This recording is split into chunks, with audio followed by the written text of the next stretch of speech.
Hello, hello, everyone. When people start a business, they either fall into one of two camps: those who are completely lost on what to do or where to even start, and then those who have gone down the Google rabbit hole and are just completely overwhelmed with all the things they need to do. And really, whichever camp you're in, it will leave you spinning, stalling, and staying small. So, there are only three things you actually need to have a successful business. And I'm going to share with you what those things are so that you too can start, grow, and scale your business to your first six figures or multiple six figures and beyond. Hi, everyone. My name is Carissa Begonia. I am a business coach for BIPOC entrepreneurs, a LinkedIn expert, and top voice. I am a second generation Filipina American daughter of immigrants and the first and only in my family to start my own business. I really believe that entrepreneurship is the path to equity and life design is liberation. And at Conscious Exchange, we're creating an ecosystem and a movement of BIPOC entrepreneurs with the same mission of achieving time, location, financial, and occupational freedom for themselves, their families, and their communities. I want to thank you for joining me today on Built by BIPOC on this Q&A Tuesday, where my business besties and we share some practical as well as mindset tips and around these questions that we often get when it comes to running a business. So if you do have a question or you just want to say hi everyone, share some love and let me know in the comments, and I'll answer them at the end. All right, so let's get into it. So you ask, what are those three things, Carissa, that you need to have a successful business? So for me, they are a product or a service that people want, marketing and visibility to that product and service, and the ability to sell that product or service. So let's break this down. All right, so product creation. This involves knowing who your ideal client is, and creating a product that really supports them, that solves their problems, what exactly they're saying they need help with. This also includes packaging and pricing and believing in your product. That's something I think people really miss. So here's where the breakdown happens, though. So, one, not really knowing your niche or not niching down enough, not really knowing exactly who that ideal client is. I think when I work with clients, often they think they know who it is, and it's not narrow enough. And so we're really often speaking to everyone. And when we're speaking to everyone, we're speaking to no one. And sometimes there's this resistance too to select someone that we really want to work with and support. But really focusing down and figuring out who is my ideal client, what is my needs, and what exactly do they need support with. And the second breakdown is not believing your product, right? And that's normal. We are, as newer business owners, we never had to sell a product. We never had to create a service before, much less, market it and sell it, right? So this kind of not really knowing and believing, like, hey, is this product actually going to help someone? Especially when it's the first time we're putting ourselves out there, we don't have evidence of it. Of it being successful and working, of course, we can feel a little nervous and uncertain if what we were building, creating is actually going to land or resonate with anyone. So, what do we do about that? First, market research, right? Talk to a lot of people about what you are doing. Find out, take notes and find out, the exact language that they're saying around what their issues are, what they're struggling with. And then if you have some semblance of an idea that you can offer, share it with them. Share how you are building a solution, right? So that you can get actual feedback on what, that initial V1, version one of your service or product is. The second is do a beta test, right? You don't have to sell your product out the gate at full price, right? You might be nervous to ask for, especially my BIPOC entrepreneurs, right? Or children of immigrants or immigrants. It's the first time, like we have trouble asking for help. We have trouble asking for money for $100, $10 sometimes, much less $1,000, $10,000, right? So start with a beta, start with something smaller, a small group, a version of your bigger product that you're looking to launch, and start to get that proof, that evidence for yourself, and test out your content, test out your process. And also, hey, guess what? You might also start to build your initial clients and get some feedback and testimonials from that first beta. All right. So second, it's marketing.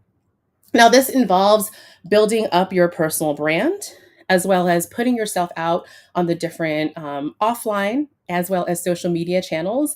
So if people have an opportunity to discover you, to know that you exist. So, where does the breakdown happen in marketing? So, often the first part is not really communicating or even knowing what you stand for. So, what are those core beliefs you have? What are those core values? And are you communicating that? Are you putting that on your socials, right? Do people know what you're about? People want to buy from people they like. And so, how can you create and create more content and such that really shows off the things that what your convictions are, what you really believe in, right? So the second is people are trying to be all over the place. So you hear from folks, and you even see it maybe from some of the coaches and consultants and other folks that you follow, who are on all these different platforms, right? They're on LinkedIn, they're on Instagram, they're on YouTube, they're doing TikTok, right? And what's really behind that is that they have teams to help them do this, right? They're really savvy social media folks. But most of the folks that I work with, we're first and foremost coaches and consultants and contracting service providers. We're not, paid professional content creators. So it's a marketing tool for us rather than the stream of income, right? And so that's not our natural skill set, and it's okay. But what we try to do is copy the folks who are professional paid social media content creators, and think we have to be in all the places instead of being able to focus on one. And all these platforms have so many different nuances and how to use them. And so when we're not, specializing in one area or really mastering and figuring out how to do one of these platforms well, we're not doing any of them well, right? So focus on one. So what is my solution for those breakdowns, right? One, write down your story. One of the first exercises I give my clients is a journaling exercise on their timeline, pulling out significant points of their journey, of their life, not even just their professional life, just their life that were significant. Because likely what we believe and stand for today has come from our experiences in the past. So if we can acknowledge them, right? So first, sometimes we can't communicate them because we don't know, we forgot about them. And so doing that exercise, that timeline, and then journaling about that really can help bring out some of the emotions and some of the reasons why, right? We stand for or what we believe in what we do, right? The second thing that you could do is focus again on one platform. Really decide on which of these platforms your ideal client is on.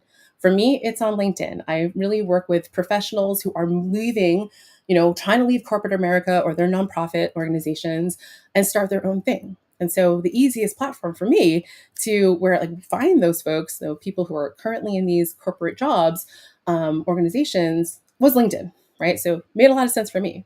But maybe you are a creative and more of your folks are on Instagram, right? Maybe you're a video person, and so TikTok and YouTube is great for you, right? So where are your ideal clients, and where do you also feel the most comfortable in? And stick to that first, because likely a lot of the content you're creating for that platform can be used for the other ones once you get it down packed for the first one, right? So let's move on to the third piece, the third part you need to have a successful business, and that's sales, right? So this involves lead generation and conversion. So where does the breakdown happen in sales? So the first one is not knowing where to find your clients. So that's lead gen, right? I get all questions all the time, like, okay, great, I have this product, right? And I'm doing all the social media, I'm putting all the posts out, but I don't know where to find clients. They're not coming to me. And listen, inbound marketing works when you are putting yourself out there consistently, frequently, right? And it takes some time for people to recognize you, to see you, and to come to you. So in the meantime, to expedite some of that sales process, we can go out and look for folks, our ideal clients, and people who might want to work with us. So outbound sales, right? So first, though, I don't know where to find them, right? Again, figuring out which platform you want to use, and there's some different tactics on there, and I'll go into them in a bit. The second part of the breakdown is not knowing what to say when you actually do find those clients, right? We get frozen. A lot of us, again, we're not used to having to sell anything on our behalf. Even if we were selling multi-million dollar, deals and such, or had multi-million dollar portfolios in our corporate jobs, it translates differently. Mindset stuff come in when we're having to do this for ourselves, So not knowing what to say when you actually meet your clients is another area of opportunity for us to grow in. So what's my solution for you for those two pieces of breakdown? So those two breakdowns. One, start with who you know and creating a referral network, right? So word of mouth is a great, sales tactic to attract to get new clients, right? And the first thing is you need to let people know you exist. So people might love you and know you, but they don't know what you are doing. They don't know that you are moved on from corporate and now you are starting a business. And here are here's what you do and how you help people, what your services are, right? So send out those emails and let people know. Make a list of 100 people in your network and let them know what's up. The second is lead with relationships when you're on those in those calls, when you're having those conversations. I think too often we get really nervous on the calls because we think like primarily about having to close a sale, right? And really when you start to reframe sales as relationships, right? Getting to know someone, and more so, most importantly, can I help this person? If you're asking yourself that question, can I help this person and how, right? Then your answers to in that call or your conversation is really about in what you can do to support that person, right? It's not about you. So that is it. Those are my tips for running a successful business, having a product that people want, having visibility and marketing to that product, and being able to sell that product. So I'm curious for you all watching in the audience, what are some of the things that you feel stuck on or that you are focused on most in those three? Is it the product creation? Is it the marketing? Or is it the sales? Go ahead and drop that in the chat if you want to share it with me. And if you have any specific questions around that, go ahead and drop that in the chat too, and I can get it back to you. But in the meantime, I just wanted to say thank you all again for joining me on Built by BIPOC on this Q&A Tuesday. If you would like some extra coaching on creating your product, on marketing it, on selling it, I'd love to be able to help you. And so we can, what you can do is go to consciousexchange.com and you can book a call and we can talk about how we might be able to work together.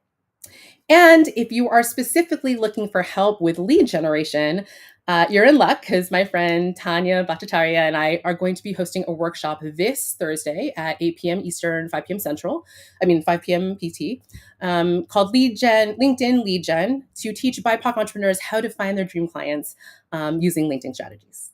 So you can register for that workshop in my profile or in the comments below. All right. Well, since there's no questions, Florence, thank you. See the platform where you are most comfortable and where your audience is. Yes, thanks, Florence. I love the LinkedIn platform, but I'm also expanding onto Facebook and YouTube.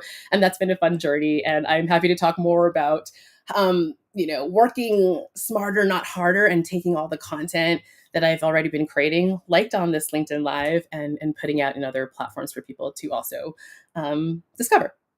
Right. Well, thank you everyone for joining today. I'm really excited to hear a little bit more about what is driving your business or what questions you have around your business. So feel free to DM me with any questions. And I hope to meet you at the next event. And cheers to creating our liberatory futures together. Bye.